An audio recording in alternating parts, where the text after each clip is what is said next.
Nós temos estudado as parábolas que o Senhor Jesus contou e temos começado em Mateus capítulo 13.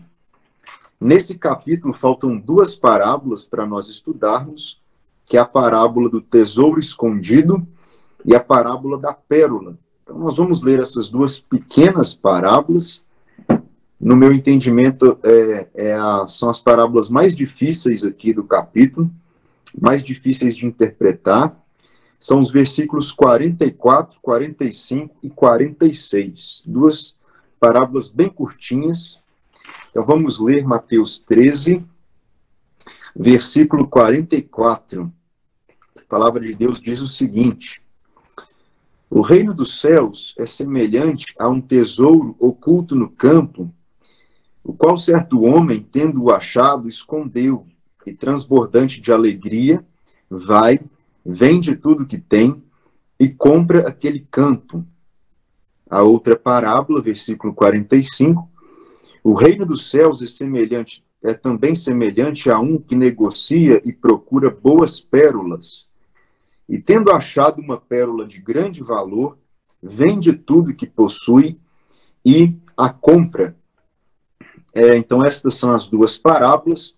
Eu gostaria de, dentro desse capítulo ainda, ler alguns outros versículos, com a finalidade de percebermos que os discípulos do Senhor, na ocasião em que ele estava contando essas parábolas, eles entenderam plenamente o sentido dessas histórias.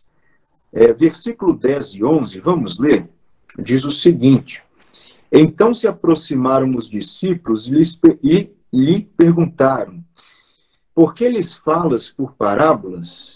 Ao que respondeu: porque a vós outros é dado conhecer os mistérios do reino dos céus, mas àqueles não lhes é isso concedido. Então o Senhor contava as parábolas para que eles entendessem o sentido, não para que o sentido fosse encoberto aos discípulos, mas os discípulos, eles estavam entendendo o que o Senhor estava expondo aqui. Não precisamos pensar que os discípulos ficaram com dúvidas. Eles tiraram as dúvidas com o Senhor, certo?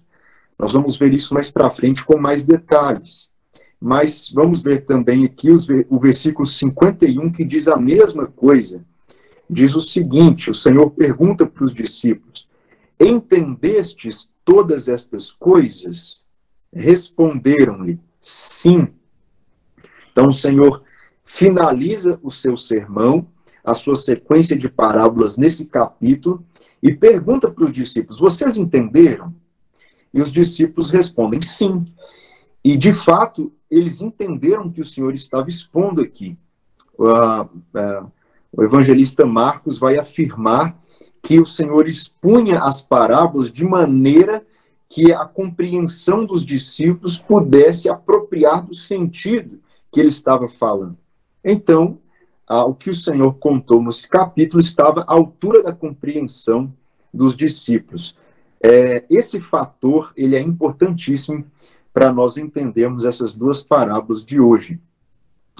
Essas duas parábolas, elas são parecidas, elas falam de alguém que encontrou uma coisa muito valiosa, e essa pessoa que agora encontrando isso, ela vende tudo que ela tem com o objetivo de comprar essa preciosidade que ela encontrou, né? Os comentaristas, eles se dividem aqui em dois grupos. Existem pessoas que entendem que esse negociante, esse homem que vende tudo que possui para comprar algo precioso, isso se refere ao Senhor Jesus, que morreu para adquirir Israel, que seria o tesouro, e para adquirir a igreja, que seria a pérola. Então, mais ou menos esta é a compreensão de muitos estudiosos. Outros comentaristas acreditam que a pessoa que vende tudo para comprar algo precioso não é o Senhor Jesus, mas é o crente. É aquele ouvinte do evangelho que agora, ouvindo a palavra do reino, ele se desfaz de tudo que ele tem para entrar no reino de Deus, para priorizar a Cristo acima de todas as coisas, e nesse caso agora é o discípulo, é o crente, que está adquirindo o que há de mais precioso. Então, há duas formas de entender essas parábolas. É difícil nós sermos dogmáticos com parábolas que o Senhor Jesus não interpretou. Então, nós temos que ser humildes na nossa proposição aqui de um entendimento, né? Eu entendo, humildemente falando, que o sentido dessas parábolas é o segundo sentido. É que quem está comprando algo, quem está vendendo o que tem para adquirir algo precioso, é o discípulo, é o ouvinte do evangelho, agora vai se desfazer de tudo que possui para entrar no reino de Deus. E eu gostaria de dar alguns motivos, né, durante esse estudo para explicar por que, humildemente falando, eu entendo dessa forma, né? Em primeiro lugar, a gente precisa dizer que de qualquer lado que você olha essas parábolas, você vai encontrar dificuldades na interpretação. Às vezes nós temos uma mania ruim de tentar encaixar todos os detalhes das parábolas e achar uma explicação para cada pequeno detalhe. Mas não é assim que as parábolas são estudadas. Existe uma história com fundo espiritual e a essência daquela história é o ensino que o Senhor quer transmitir. Mas para contar a história, ele precisa construir um cenário, digamos. E nem sempre o cenário ele se encaixa não existem explicações para todos os detalhes da história. É preciso nós nos atermos ao ensino principal e à comparação com o que o Senhor quer fazer. Às vezes você vai encontrar livros ou ensinadores que dizem que essa parábola não pode ser o crente adquirindo o reino de Deus, porque o crente, ele não compra a sua salvação. E a pessoa da parábola, ela está fazendo uma compra. Ela está vendendo o que ela tem para comprar uma preciosidade. E você vai encontrar pessoas dizendo, olha, o crente não compra a salvação é de graça. Então a interpretação não pode ser essa. Mas também, se olharmos pelo outro lado, nós também vamos encontrar dificuldades. Porque nós, enquanto pecadores, nós não temos um valor tal como um tesouro escondido, um valor intrínseco em nós mesmos. Nós somos miseráveis. O profeta Isaías fala que nós somos como um trapo de imundícia. Nós não valemos como uma pérola, a ponto de o nosso valor estar acima de todo o resto, de todas as coisas nesse mundo. Então, nós vamos, tanto para um lado como para o outro, perceber que os detalhes nem sempre se fecham na interpretação, mas o estudo das parábolas é assim mesmo. E eu acredito que a essência dessas duas parábolas está falando de uma pessoa que ouve a palavra do reino, que é o tema central desse capítulo. Essa pessoa percebe que possuir a Cristo é muito mais valioso que todos os bens que ela pode ter, que toda a carreira que ela pode ter. Possuir o Senhor Jesus é mais importante do que todos os seus relacionamentos. E essa pessoa, disposta a herdar o reino de Deus, ela coloca tudo em segundo plano com a finalidade de possuir a Cristo. Eu acredito que esse é o sentido dessas duas parábolas. E por que eu acredito que esse é o sentido? Eu vou dar dois motivos aqui, e os irmãos podem avaliar. A primeira razão que eu acredito dessa forma é que, como nós vimos, as parábolas contadas, elas estavam à altura do entendimento dos discípulos. O Senhor não falou de coisas mais profundas do que naquele momento eles poderiam compreender. Então, ele estava descortinando os mistérios do reino. E os discípulos estavam entendendo. Ele perguntou, olha, o sentido ficou claro para vocês? E eles responderam, sim, Senhor, está perfeitamente claro, né? Se nós pensarmos que a interpretação aqui está falando de Israel escondido e a igreja com todos os salvos, formando um único corpo, como uma única pérola e coisas dessa profundidade, isso foram mistérios revelados a Paulo muito depois desses dias aqui que o Senhor estava contando essas parábolas. Veja o que Marcos diz, o evangelista Marcos, fala sobre estas parábolas que o Senhor está contando e como os discípulos entenderam exatamente a explicação. Veja, Marcos 4, 33 e 34 diz assim: e com muitas parábolas semelhantes, Jesus lhes expunha a palavra conforme podiam compreendê-la. E sem parábolas não lhes falava. Tudo, porém, explicava em particular a seus próprios discípulos. Então, o Senhor, definitivamente, eu penso, ele não poderia ter falado da formação da igreja aqui, como uma pérola. Ele não poderia falar da rejeição de Israel como um tesouro que foi escondido por um período de tempo, porque essas coisas eram mistérios que os discípulos não podiam compreender. Aliás, enquanto o Senhor estava na sua última noite, antes de morrer, conversando com os discípulos, ele disse o seguinte: eu tenho ainda muito para lhes dizer, mas vocês não o podem suportar agora. João 16 e 12. A rejeição de Israel, a formação da igreja, o judaísmo sendo extinto naquele momento, isso eram verdades que os discípulos não poderiam suportar. Então não era conforme a interpretação deles, a compreensão deles. Então eu penso que aqui o sentido é realmente o cristão, o crente, o ouvinte, se desfazendo de tudo o mais para obter a Cristo. Nós sabemos que a interpretação mais simples, quase sempre, geralmente é a mais correta. E o sentido mais óbvio aqui, quando ele faz essas comparações com o reino de Deus, olha, o reino de Deus se parece com isso, o reino de Deus se parece com aquilo. O primeiro e mais óbvio sentido é realmente que o reino dos céus é um tesouro maior do que a soma total dos nossos bens.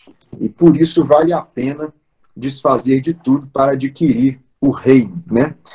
Agora, se o sentido é esse mesmo, então vamos pensar em algumas implicações interessantes aqui nessa passagem. Os discípulos ouvindo isso, realmente foi um mistério que eles passaram agora a receber. Isso deve ter impactado os discípulos, porque eles passaram a entender agora que o judeu não entraria no reino simplesmente por ser judeu, porque era essa a compreensão anterior deles. O Messias iria vir, iria trazer um reino, e a nação de Israel iria desfrutar de tudo com total liberalidade. Mas agora o Senhor está expondo um mistério para eles, algo não revelado no Antigo Testamento. E qual era esse mistério? Mesmo o judeu deveria sacrificar, deveria fazer renúncias, deveria se desfazer de coisas e colocar a sua vida em segundo plano para entrar no reino, mesmo o judeu. Isso era uma surpresa para os discípulos. Então não existe alguém que entraria automaticamente no reino de Deus. As pessoas precisariam fazer escolhas difíceis, fazer renúncias severas. E o Senhor estava expondo isso, e os discípulos compreenderam essa informação. E isso faz todo sentido quando nós pensamos que até o capítulo anterior, o capítulo 12, Israel rejeitou o reino. Então, de agora para frente, quem quiser entrar nele será à custa de um preço elevado, né? Então, eu penso que os discípulos entenderam dessa forma. O Senhor disse, olha, o reino é como alguém que precisa se desfazer de tudo que possui para comprar uma preciosidade. E os discípulos estavam, por agora, ver a rejeição do Senhor, por agora assistir como ele era confrontado com as autoridades, eles estavam começando a compreender que a coisa não seria fácil. O reino custaria perseguições, o reino custaria renúncias. Quem tivesse disposto a adquirir aquilo, iria precisar fazer escolhas severas. Então, esse é o primeiro motivo que eu penso, a compreensão, o nível de compreensão dos discípulos sobre o que eles poderiam entender disso daqui. Um segundo motivo que eu também penso que faz jus a essa interpretação é que esse entendimento de que o ouvinte da palavra do reino precisa renunciar a tudo quanto tem, e esse é um ensino que tem um paralelo extenso com diversas outras palavras ditas pelo próprio Senhor Jesus nos evangelhos. Inclusive, quando ele está falando do reino de Deus. Então, veja o que eu estou dizendo. Quando o Senhor diz que o ouvinte seu precisaria, entre aspas, vender tudo quanto tem para comprar essa preciosidade, esse ensino é um paralelo notável. Ele encontra muitas outras passagens correlatas, trazendo o mesmo sentido ao longo dos evangelhos. O Senhor Jesus falou muito sobre isso, né? Eu gostaria de apresentar essa verdade em 3 pontos. O primeiro ponto é o seguinte: as pregações que o Senhor Jesus fez, as pregações do evangelho, quando ele falava para multidões, elas eram um chamado radical à renúncia completa de si mesmo para priorizar o reino de Deus acima de todas as coisas. Quando o Senhor Jesus pregou o evangelho, ele não usou de meias verdades. Ele não enganou os seus ouvintes. Ele não vendeu um conteúdo mais barato do que aquilo realmente era.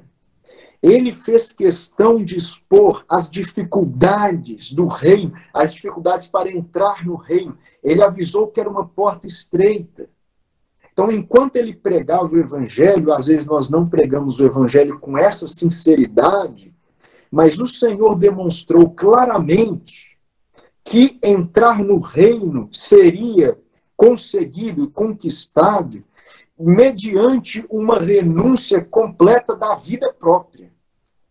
Ele falou isso com toda clareza.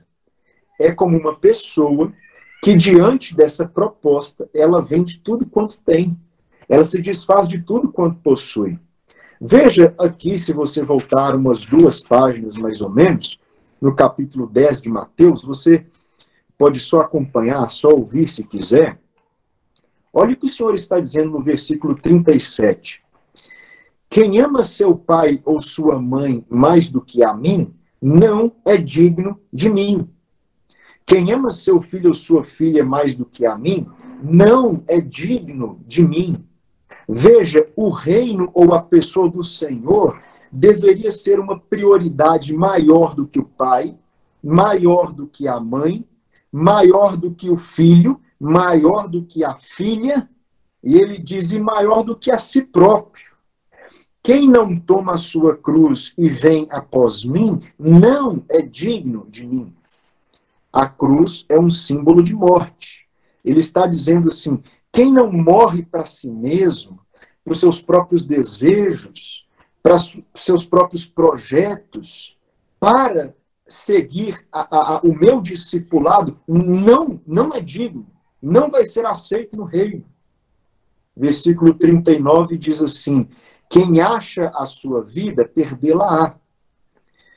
Todavia, quem perde a vida por minha causa, achá-la-á. Então, enquanto ele convocava pessoas para crer no Evangelho, era uma convocação a perder a própria vida para encontrá-la em Cristo. Se você está aqui ouvindo o Evangelho essa noite, você não é um crente, você não é um salvo, você é um ouvinte do Evangelho. O Senhor Jesus te chama nada menos, eu sei que talvez essa informação pode assustar você, mas tal qual foi a sinceridade dele enquanto ele pregava, eu preciso ser sincero com você. E a pregação do Evangelho de Cristo, enquanto ele pregava, era um chamado radical a perder a própria vida por ele. Quem perder a vida por minha causa, achá-la-á. Aí sim, se a pessoa decide ganhar a Cristo e perder todas as outras coisas, ela vai encontrar o verdadeiro sentido da vida. Mas enquanto a pessoa não faz essa decisão, ela não entra no reino. Então, veja que isso está em harmonia com o sentido da parábola. A pessoa encontra uma preciosidade e vende tudo quanto tem para obter aquilo, né? Ainda dentro desse ponto, veja o que o Senhor diz em Lucas 14:33. Eu vou ler para você. Diz o seguinte: assim, pois, todo aquele que dentre vós não renuncia a tudo quanto tem, não pode ser meu discípulo. Todos vocês que ouvem o Evangelho, que estão andando atrás de mim, estão tendo interesse nas coisas espirituais, se vocês não renunciarem tudo o que vocês têm, vocês não podem ser verdadeiros discípulos. Veja, é uma pregação radical, é um chamado forte e radical, e realmente ele não está falando meias palavras. Quem decidisse ganhar a Cristo, ganhar a salvação e ganhar o reino, precisaria renunciar todo o resto. Então, nesse contexto de Lucas capítulo 14, se você for ler a passagem inteira, o Senhor está dizendo para os seus ouvintes: olha, você quer ser um salvo, você quer ganhar o reino de Deus, você quer morar no céu mesmo, de fato, então faça os cálculos bem cuidadosamente. Lucas capítulo 14, onde ele diz isso, é sobre fazer as contas. Ele diz o seguinte: nenhum rei vai para a guerra sem antes se assentar numa mesa e colocar na ponta do lápis quantos soldados precisa levar. Porque se ele não fizer as contas direito, ele vai perder essa batalha.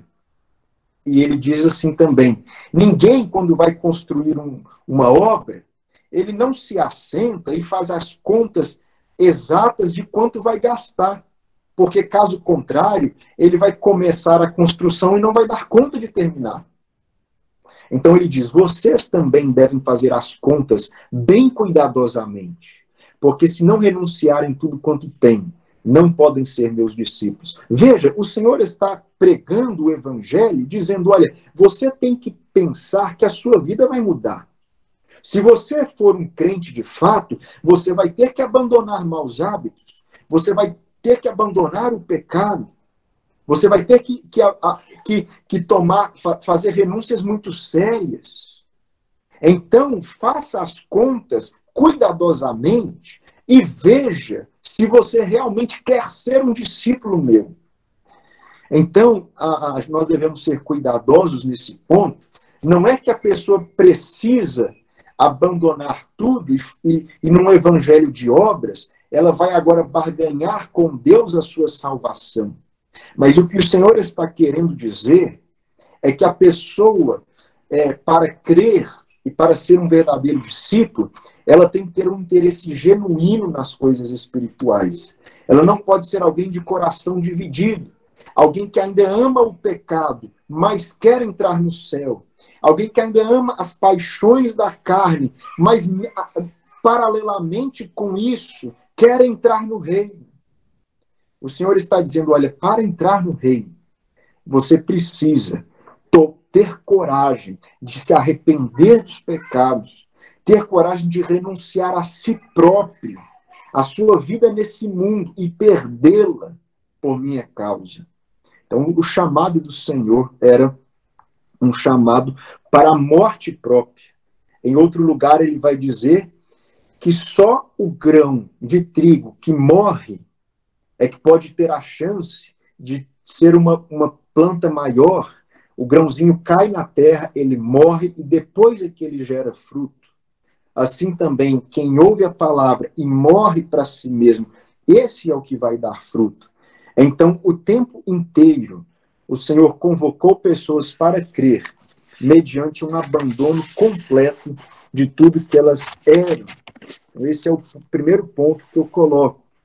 O segundo ponto que eu coloco aqui também é que os casos relatados de discípulos nos evangelhos que creram e que decidiram seguir a Cristo, a Bíblia vai dizer que eles abandonaram tudo, exatamente conforme a pregação do Senhor. Então, em Lucas 5, nós vemos ele chamar os pescadores para serem discípulos dele. Pedro, André, Tiago e João. Lucas diz que aqueles discípulos desceram dos seus barcos enquanto pescavam. Pensa na calma dos discípulos, na decisão calma que eles fizeram depois de fazerem os cálculos. Eles arrastaram o barco para a praia, deixaram as redes ali, e diz assim o evangelista Lucas, e deixando tudo, os seguiram. Quando Lucas vai falar do chamamento de Mateus, diz que Mateus estava ali no seu posto de trabalho, ele trabalhava recolhendo impostos, o Senhor passou e disse, segue-me. E diz, e Mateus, abandonando tudo, o seguiu. Aqueles deixaram para trás os barcos, as redes, Mateus deixou para trás as moedas, os cofres, e eles abandonaram realmente tudo para seguir o Senhor. O apóstolo Paulo diz assim, Cristo, por amor do qual eu perdi todas as coisas. Eu perdi a minha reputação que eu tinha, eu perdi aquilo que eu troquei a minha ordem de prioridade, aquilo que eu achava que era tão importante, e agora eu vejo que não tem valor nenhum na minha vida passada. As amizades que eu tinha, elas com interesses escusos, com outros interesses, essas coisas foram perdendo valor. E Paulo diz, olha, eu precisei renunciar tantas coisas para seguir nesse caminho. Pedro, outro discípulo, diz assim para o Senhor, uma determinada vez, Senhor, nós tudo deixamos e te seguimos. Que haverá de ser de nós?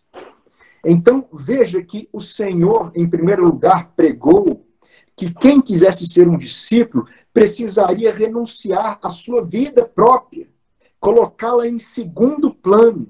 Você vai continuar tendo sua vida, mas agora o primeiro lugar é do Senhor Jesus. E não pode ter nada nesse pódio, nada nesse pedestal que vai competir com ele. Se você quer ser um salvo, Cristo tem que ser agora o primeiro na sua vida. O chamado para a conversão não é outro senão esse. Que você possa colocar a Cristo como o primeiro, agora ele vai governar a sua existência.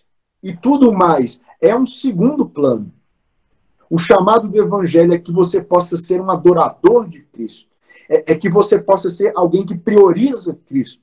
Alguém que vai seguir a Cristo.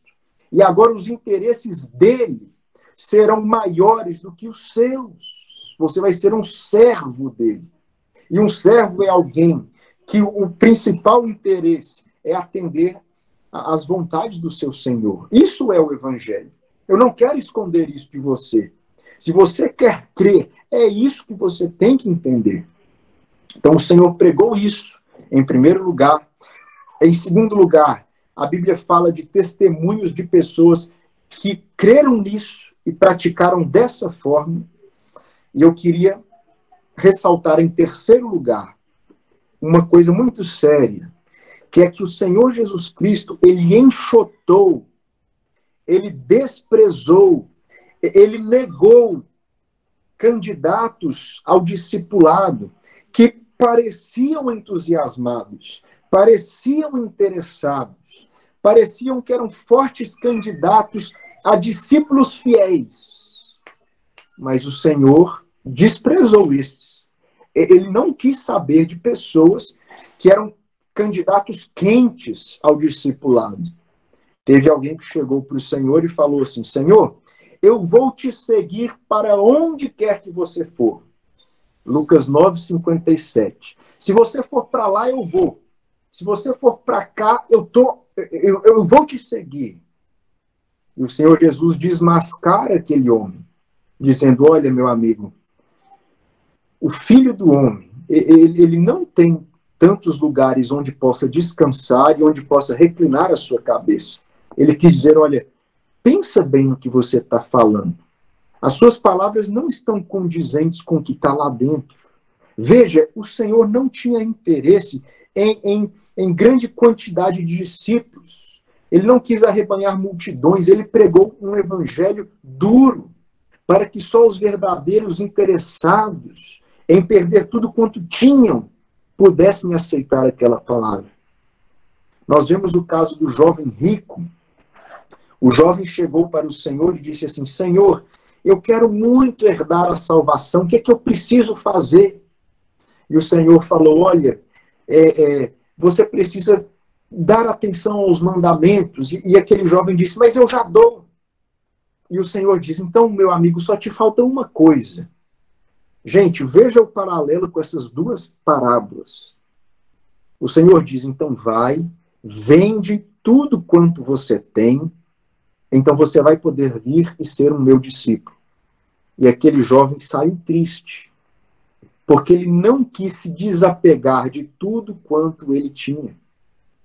E então, quando aquele jovem sai triste, sai cabisbaixo, o Senhor Jesus Cristo disse o seguinte para os discípulos: como é difícil para os que têm riquezas entrar no reino de Deus. Veja, ele está falando das dificuldades que existem no nosso coração de colocar o Senhor acima de tudo.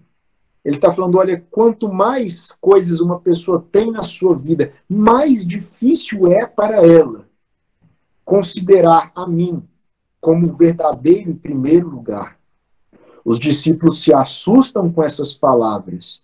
E o Senhor Jesus Cristo disse o seguinte: em verdade lhes digo que não há ninguém que tenha deixado casa, mulher, irmãos, pais ou filhos por causa do reino de Deus, que não receba muito mais.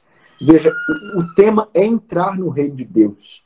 E de fato o Senhor Jesus, ele não quis fazer grandes multidões de seguidores, pessoas que aparentemente eram interessadas, mas que lá no fundo não queriam priorizá-lo como Senhor de suas vidas.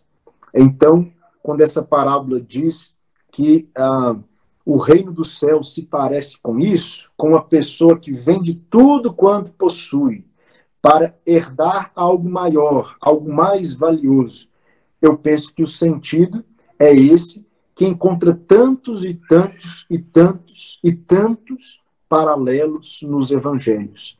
Tantas frases que o Senhor falou, tantas histórias que ele contou para ilustrar essa mesma verdade. Renunciar a todo o resto.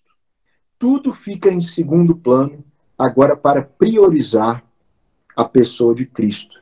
Talvez você está escutando isso aí. Eu quero falar para você uma palavra. Se você está pensando assim, mas o que será que se passa na mente dessas pessoas? Mas alguém que recusa a sua vida, os seus sonhos, alguém que toma a Jesus Cristo como primeiro lugar e joga fora muitos das suas seus projetos, das suas intenções, dos seus planos para servir a Cristo. Gente, que loucura! Às vezes você está pensando.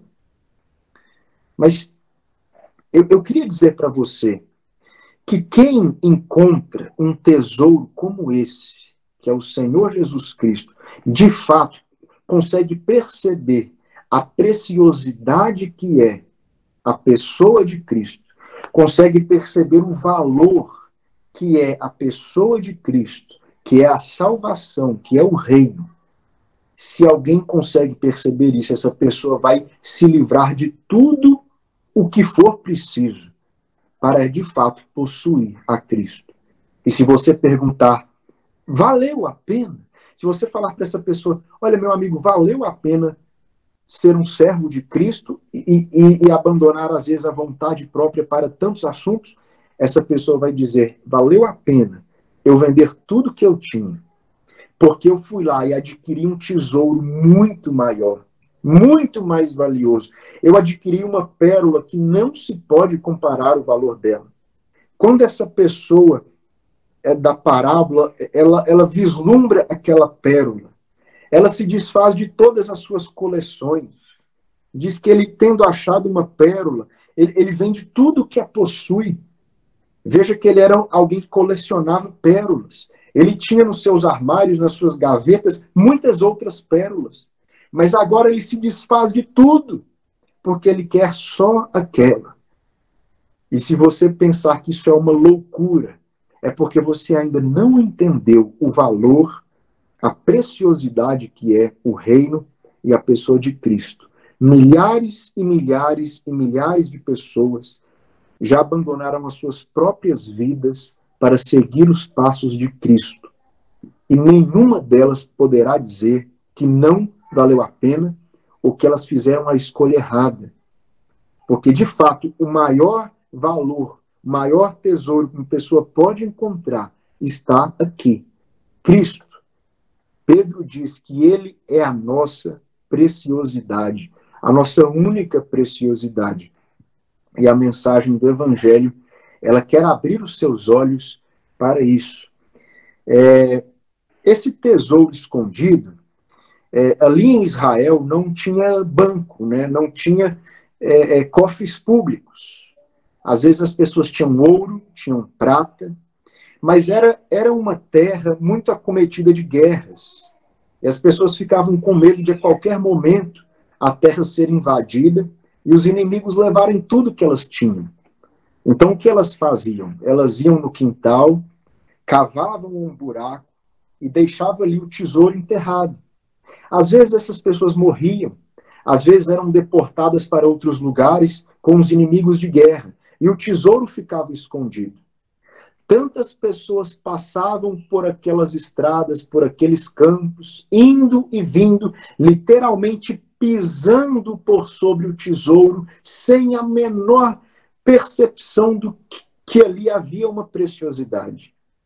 E quando o Senhor conta essa parábola, ele está também fazendo uma referência aos fariseus e aos descrentes, que ouvindo as histórias do reino, como que eles, não percebendo a preciosidade, eles passavam por cima e não quiseram abrir mão de suas vidas para ganhar esse rico privilégio de servir ao Senhor Jesus Cristo. Muitos passam por cima desse tesouro, mas feliz é aquele que encontra a salvação no Senhor. Ele encontra um tesouro muito maior e muito mais precioso.